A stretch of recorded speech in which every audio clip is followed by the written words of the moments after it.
బరిలోంచి TDP అధినేత చంద్రబాబు తప్పుకున్నట్టేనా? కుప్పంలో వైసీపీకి పెరుగుతున్న ఆదరణతో అక్కడ పోటీ చేయడానికి చంద్రబాబు భయపడుతున్నారా?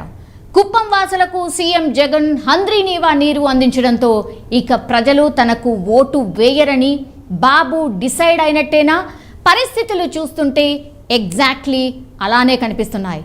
చంద్రబాబు కుప్పానికి గుడ్ బై చెప్పేస్తున్నట్టుగా ఆయన భార్య భువనేశ్వరి చేసినటువంటి ప్రకటన ఇప్పుడు రాజకీయ వర్గాల్లో హాట్ టాపిక్గా మారిపోయింది.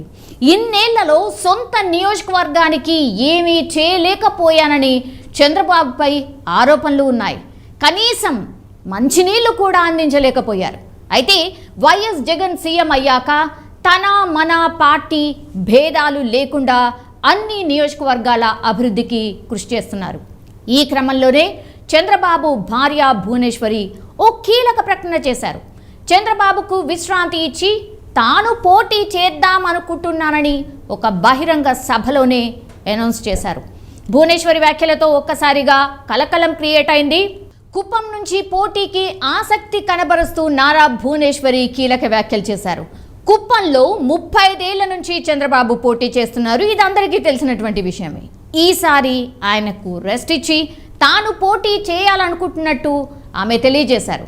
సో ఇటీవల కుప్పంలో పర్యటించిన నారా భువనేశ్వరి అక్కడ ఓ సభలో మాట్లాడుతూ, కుప్పంకు వచ్చాను, ఇక్కడ నాకొక కోరిక ఉంది, నేనేమీ మిమ్మల్ని కొట్టను తిట్టను, 35 ఏళ్లుగా చంద్రబాబును కుప్పం ఎమ్మెల్యేగానే చూస్తూ వస్తున్నారు, ఇప్పుడు నాకొక కోరిక ఉంది, ఆయన్ను రెస్ట్ తీసుకోమని చెప్తున్నా, నేనే ఇక్కడి నుంచి పోటీ చేద్దామని అనుకుంటున్నా అంటూ భువనేశ్వరి కామెంట్ చేశారు. సో భువనేశ్వరి చేసిన ఈ కామెంట్స్ రాజకీయంగా అత్యంత కీలకమైన ప్రకటనగా చూడాలి. ఎందుకంటే చాలా కాలంగా చంద్రబాబు నియోజకవర్గాన్ని మార్చాలని భావిస్తున్నారు. ఈ నేపథ్యంలోనే సరిగ్గా ఎన్నికలకు 2 నెలల ముందు భార్య భువనేశ్వరితో ప్రకటన చేయించారని కూడా భావిస్తున్నారు. పైగా భువనేశ్వరి మాటల్లో స్పష్టంగా ఏం చెప్పారంటే చంద్రబాబుకు విశ్రాంతి కావాలని చెప్తున్నారు. చంద్రబాబు 52 రోజుల పాటు జైల్లో ఉన్నప్పుడు ఎన్నో రోగాలున్నాయని కోర్టుకు నివేదిక రూపంలో కూడా ఇచ్చారు. అసలే అనారోగ్యం, ఆపై వయసు మీద పడ్డం చంద్రబాబుకు ఇబ్బందికరంగా మారింది. వృద్ధాప్యం పెరగడంతో వేగంగా నిర్ణయాలు తీసుకోలేకపోతున్నారు. ఈ నేపథ్యంలోనే కొడుకు లోకేష్ను ఎంత ఎంకరేజ్ చేసినా ఫలితం లేకపోవడంతో రాజకీయాల నుంచే తప్పుకోవడం మేలని టీడీపీలో అంతర్గతంగా ఒక చర్చ కూడా నడిచింది గతంలో. సో అసలు చంద్రబాబు తప్పుకోవడానికి కారణాలు ఏమిటో ఓసారి చూస్తే, కుప్పం నియోజకవర్గంలో 4 జెడ్పీటీసీ స్థానాలు ఉన్నాయి. ఆ 4 చోట్ల వైఎస్ఆర్సీపీ గెలిచింది. కుప్పం నగర పంచాయతీలోనూ వైసీపీ ఘన విజయం సాధించింది. ఇక కుప్పం మండలంలోని 29 పంచాయతీల్లో 25 చోట్ల వైఎస్ఆర్సీపీ గెలిచింది. ఇలా కుప్పంలో వరుస ఇబ్బందులు తలెత్తుతున్న దృశ్యాన్ని తప్పుకోవడం మేలని భావిస్తున్నట్టు స్పష్టంగా అర్థమవుతోంది. కుప్పం పట్టణాన్ని చంద్రబాబు హయాంలో మున్సిపాలిటీ చేయలేదు.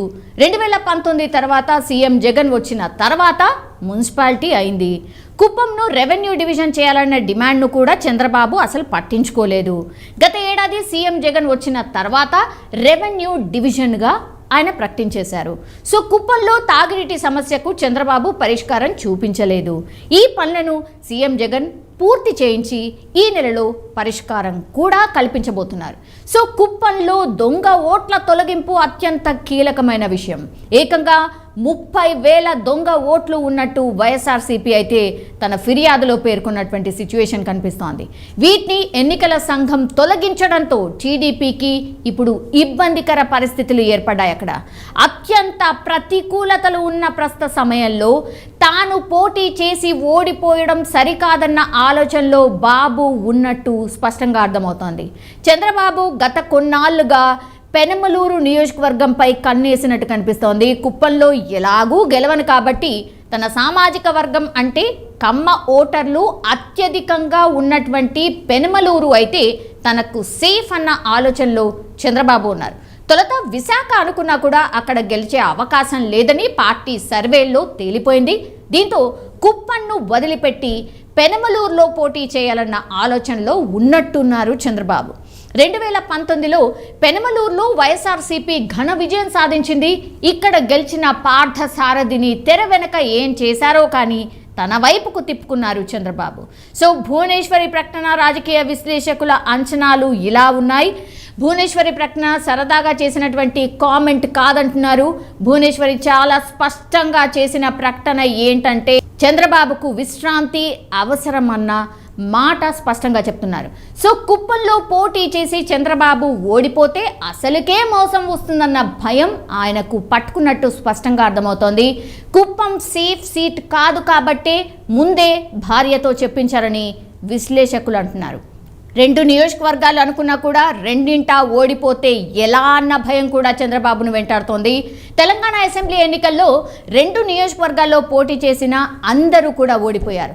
సో చంద్రబాబు కుప్పంలో పోటీ చేయలేనప్పుడు పార్టీని ఏం నడిపిస్తారని టాక్ కూడా వినిపిస్తోంది. అందుకే భార్య ద్వారా పీలర్ వదిలారని విశ్లేషకులు అంటున్నారు. సో ముందుగా భువనేశ్వరితో చెప్పించి ఆ తర్వాత ఓ పార్టీ ప్రకటన చేయించే ఆలోచన చంద్రబాబు ఉన్నట్టు స్పష్టంగా అర్థమవుతోంది. ఇప్పటికీ పొత్తులపైనే నమ్మకం తప్ప ఇది చేస్తానని ఇది చేసేశానని బలంగా చెప్పుకోలేని చంద్రబాబుకు రిటైర్మెంట్ టైం వచ్చేసింది అనేటువంటి విశ్లేషణ కూడా వినిపిస్తోంది. ఒకవేళ రానున్న రోజుల్లో భువనేశ్వరి ప్రకటన నిజమే అయితే ఇది చంద్రబాబు అస్త్ర సన్యాసమే అవుతుంది అని విశ్లేషకులు భావిస్తున్నారు.